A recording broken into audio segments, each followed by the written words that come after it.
Hello, it's Rabbi Medetsky here again with a Mishna Minute or more. This month's shiur have once again been generously dedicated by the Sizma family. Be'ez Hashem and the schus of all the learning, the family should be zoche to tremendous bracha and Hatzlacha and ruchnis and gashmias, and to see tremendous nachas from the entire mishpacha. We're going to continue with Perek Alef Mishna Yud Gimmel. Hu haya omer, he would say, Negad Shema, one whose name has become elevated, he's gained stature. Avad Shemei, whose name will be lost. Udula Mosef, one who does not add. Yosef, he should be gathered in, he should die. We'll see what that refers to.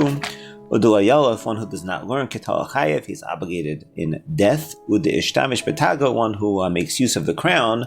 Chalaf, he should die as well. So, says Rabbeinu Yonah, what does it mean, Udula Mosef Yosef, one who does not add on, he should be gathered in, he should die? Says Rabbeinu Yonah, Mishu Chacham, someone who is wise, Ve'ena Rotzel, a host of Chachma Chachmaso, he does not wish to add Chachma on top of the Chachma he already possesses. B'yomer B'libo, he says in his heart, Kvar Lamadti Kol Torah Kula, I already learned the entire Torah. Ve'isi Deracheho Nesivoseh, I saw its paths and its ways. Mali V'atzara Hazos, what do I need this bother for? L'truach B'kol Yamai, to exert myself in it all my days. What do I need that for? What will I see in it and understand in it that I don't already understand? So what's the point? Why should I continue learning and exerting myself? I already know everything. What am I going to gain from it? Why put myself through that? So says Rabbeinu Yonah, the Mishnah says, Yiratzon, it should be your will, referring to Hashem. Shezeha ish, that this man, Yamas, he should die. V'ye'aseh felamo, he should be gathered into his nation. Why should he live any further? Once he has already gotten up, meaning he has stopped learning. So Rabbeinu Yonah says what the Mishnah is saying is that if you have a person who is apparently a pretty well-learned person, and they say, look, why am I going to continue learning? Learning could be difficult sometimes. You have to exert yourself in the sense that you have to try to understand what's going on. It's not so simple, and try to get everything clear, and it could take a lot of effort and a lot of exertion to do so. So the person says, why should I exert myself in this learning? I already know everything. What more am I going to learn? And therefore, I'm not going to bother putting myself through that, and I'm going to stop learning. So Rabbeinu Yonah says, the Mishnah says, that type of person, he should die, because what does he need life for anymore once he's stopped learning? And when we stop to think about it, it seems difficult to understand these words. Why should he live anymore? Once he has already stopped learning. I can think of a lot of good reasons for him to live. It doesn't say that the person says he's going to stop putting on tefillin, he's going to stop, making a bracha, he's going to stop doing chesed, he's going to stop shaking a lulav.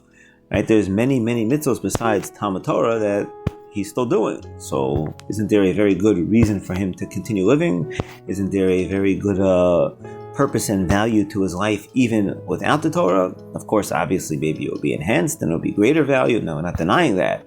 But how could we say, why should he live more? What do you mean, why should he live more? There's very good reasons to live more. There's still a lot that he could do. And it seems from here that, well, of course, obviously, doing any mitzvah is incredibly valuable and is incredibly precious and worth so much. And of course, that itself is a good reason to live. But relative to what he could be doing, relative to what he could be accomplishing at this point, which is learning Torah, and instead he's not doing that, and maybe he's using his time in other ways, albeit perhaps even for mitzvahs, but not learning Torah, relative to the learning, to the limud Torah, which he could be doing, relative to that, it's like he's doing nothing. And therefore, it's fitting to say, what does he need life for? I understand if he's accomplishing, he's learning. But if he's not doing that, and instead he's doing something which pales so far in comparison to what he could be doing, it's almost like he's doing nothing, and therefore, what's the point? Obviously, we're not talking. There's halachos that govern when a person should learn and should interrupt his learning to do other things. We're not saying that a person should be learning 24/7. Obviously, we're talking about a person during the times when he should be learning and he could be learning, and he's saying, I'm not going to do it, like he said, because I don't want to exert myself.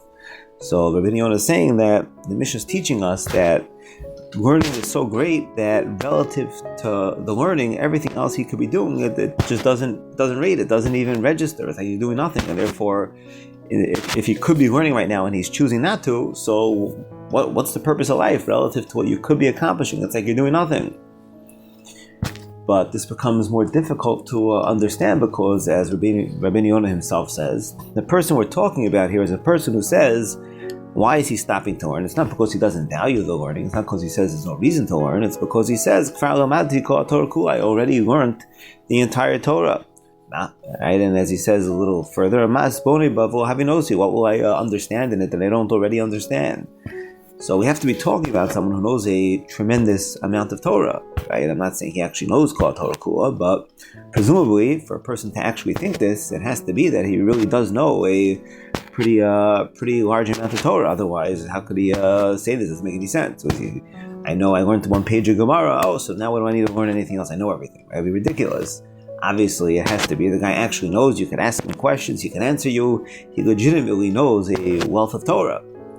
So if that's the case, it may be true that he's mistaken and there's parts of Torah he doesn't know, or there's depths of Torah which he doesn't yet fathom. That could be true, and therefore further learning can add on to his knowledge of Torah, even though he thinks it won't, but the reality is that it could. Fine.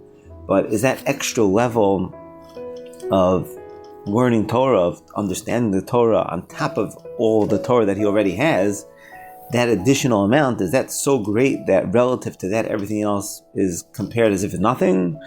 I understand someone who doesn't really know much Torah, so every bit of Torah he's gaining is like a whole new world. But this person has so much Torah. He's someone who can say about himself in a way that's not so crazy and is not ridiculous that he knows Kol Torah Kula. So whatever levels or additions he's adding relative to what he already has don't seem to be so much and so great, and therefore, well, of course, it's, again, very valuable. Any mitzvah you do, and of course, Talmud Torah, not much more so, but in terms of being able to say the words, V'lama yichya od, it seems difficult to understand. How can we say that? Why should he live any further? Relative to what he could be doing, he's not doing anything. How much more is he doing when he learns his Torah relative to any other mitzvah? And we see from here an incredible insight into the incredible value of Limud Torah, which maybe perhaps we don't always appreciate. It's not just another mitzvah, and it's not just, a better, I don't say the word better, a more valuable mitzvah, if you will.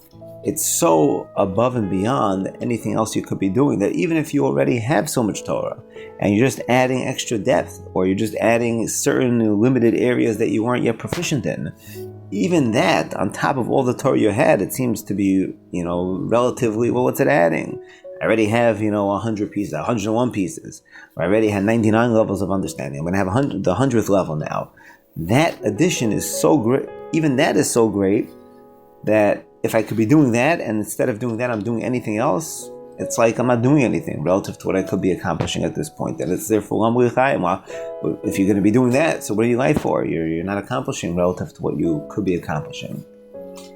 And if that's the case, then how much more so for those of us that cannot say the words, I already learned the entire Torah, and every bit of Torah we learn is not just adding on top of a tremendous amount of Torah that we already know, but rather it's building up that initial base of Torah.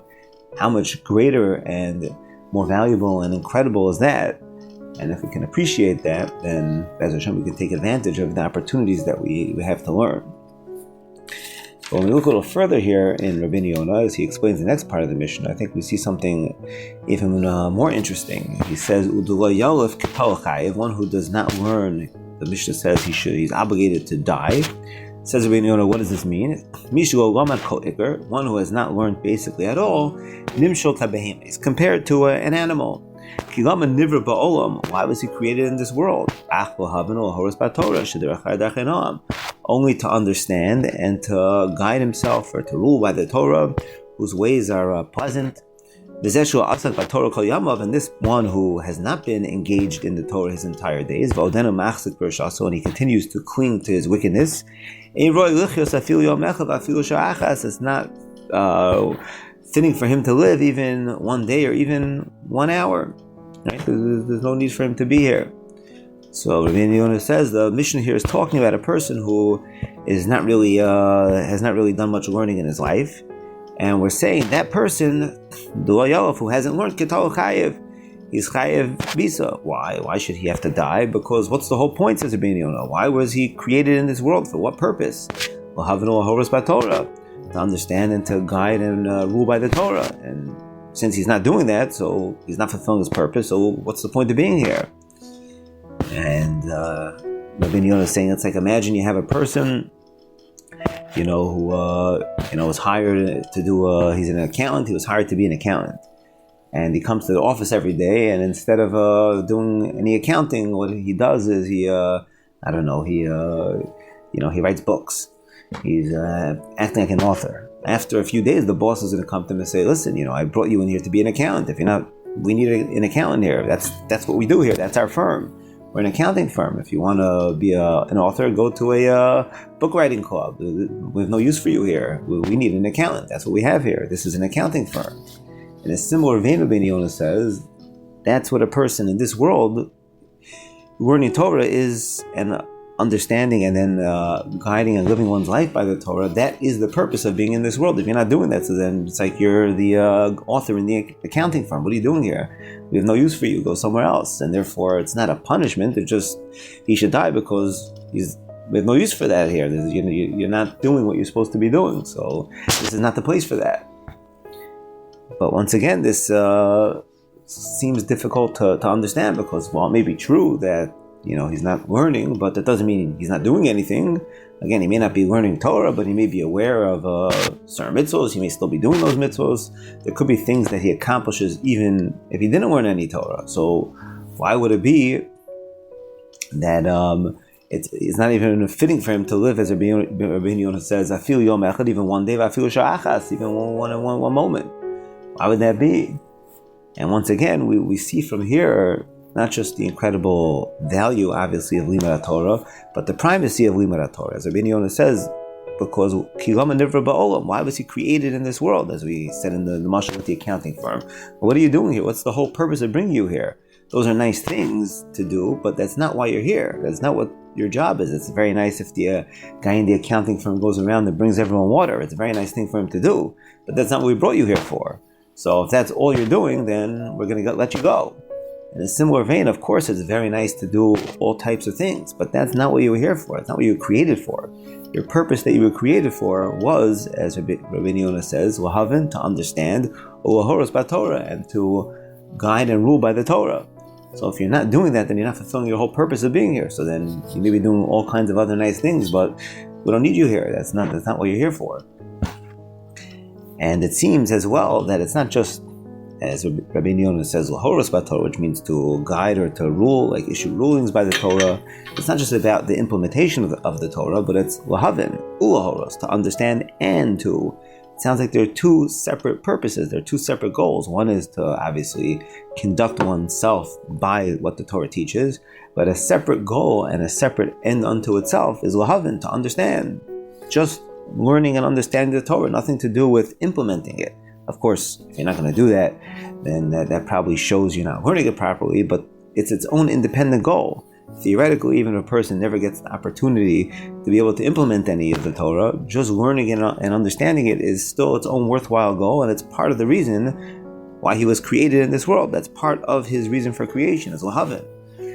And once again, if we can appreciate this, then as Hashem, we could be zocheh to, as we said before, to take advantage of the opportunities that we have to learn Torah, and B, as well, to be able to be zocheh, to be considered to be fulfilling our potential, our reason for creation in this world, and obviously through that, to ultimately come to understand the Torah and to conduct ourselves by the Torah, and through that, be zocheh to come closer to Hashem and be zocheh to all the good that Hashem wants to give us.